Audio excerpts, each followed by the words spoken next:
Hello everyone, this is Dr. Mawada, and in this video I will go through Cushing syndrome and disease. So let's get started. This video is for medical students. So what is Cushing syndrome? Let's remember the adrenal gland. It has two parts, the medulla and the cortex. In this video we're going to talk about the cortex. The cortex has three parts, the GFR, the granulosa layer, which secretes aldosterone, the fasciculata, which secretes cortisol, and the reticular, which secretes androgens and sex hormones. So basically, Cushing syndrome is hypercortisolism, or high cortisol levels in the blood. Cushing syndrome can happen in 4 cases. If the patient is taking pills, cortisol pills like in arthritis or systemic lupus, he will develop Cushing syndrome.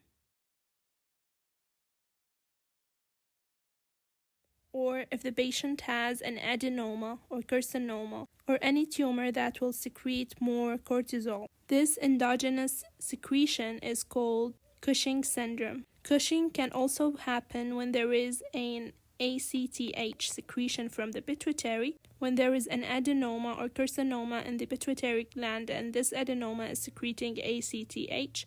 This is called Cushing disease or pituitary-dependent Cushing disease. And this is about 85% of the Cushing cases seen in the clinics. Sometimes the patient is not taking cortisol pills, he does not have an adenoma in his adrenal gland, he does not have an adenoma in his pituitary.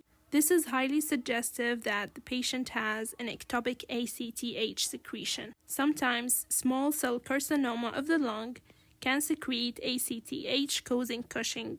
These ectopic tumors are pituitary independent, which means that they're not stimulated by ACTH coming from the pituitary. So let's review here. Cushing can be caused by pituitary-dependent tumors, ectopic ACTH tumors, or by exogenous corticosteroid therapy like in autoimmune diseases, or by adrenal gland tumors. Let's here talk about the clinical features of Cushing syndrome.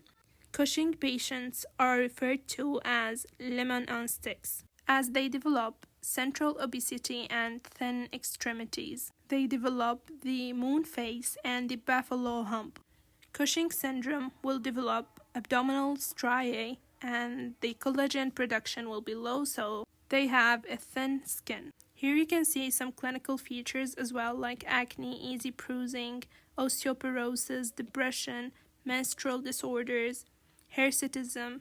Lastly, Cushing syndrome, if untreated, they are more likely to develop cardiovascular diseases.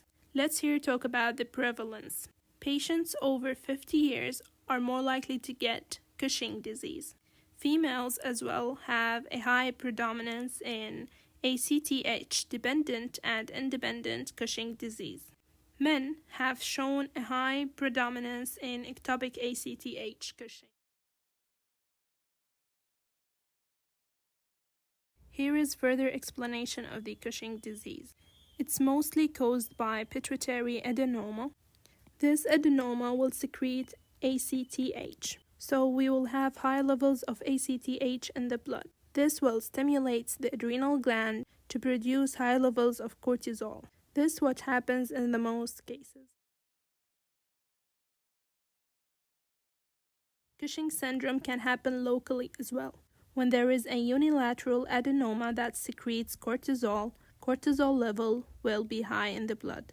This will cause a negative feedback on the pituitary, causing low levels of ACTH. This will cause atrophy on the second adrenal gland. Sometimes we can see primary adrenal hyperplasia, which is bilateral.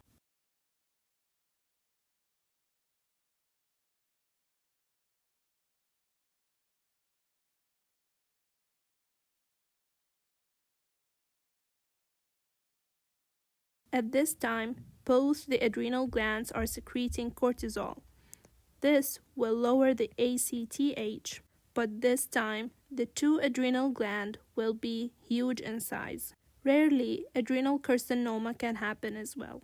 The third cause of Cushing is ectopic functional secreting ACTH tumors. This will cause high levels of ACTH in the blood. These ectopic tumors are independent of the pituitary gland. This means if we give cortisol as part of testing, this will normally cause inhibiting of the ACTH from the pituitary gland. But these ectopic ACTH will not be inhibited. So in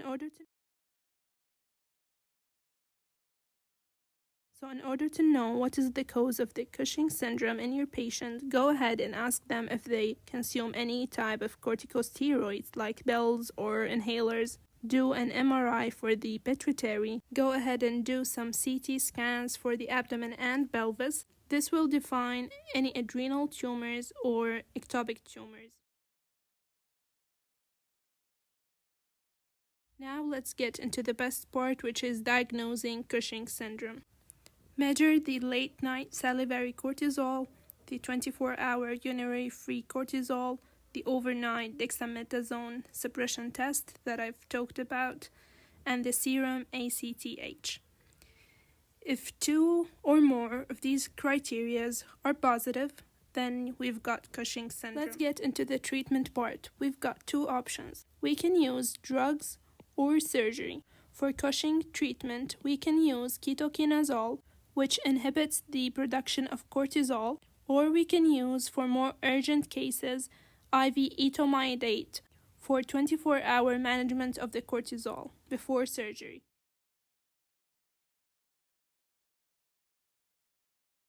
Here are the surgical treatments. The first case, if there is a pituitary adenoma, go ahead and resect it. If this is not available, do a bilateral adrenal resection. If there is an ectopic tumor, go ahead and resect it if it's localized. If it's not localized, go ahead and resect the bilateral adrenal glands. If Cushing is caused by less than 4 centimeters adenoma, go ahead and resect it. And if Cushing syndrome is still subclinical but is showing a metabolic effects, go ahead and resect unilateral adrenal gland. If there is a bilateral adrenal hyperplasia, bilateral adrenalectomy is recommended.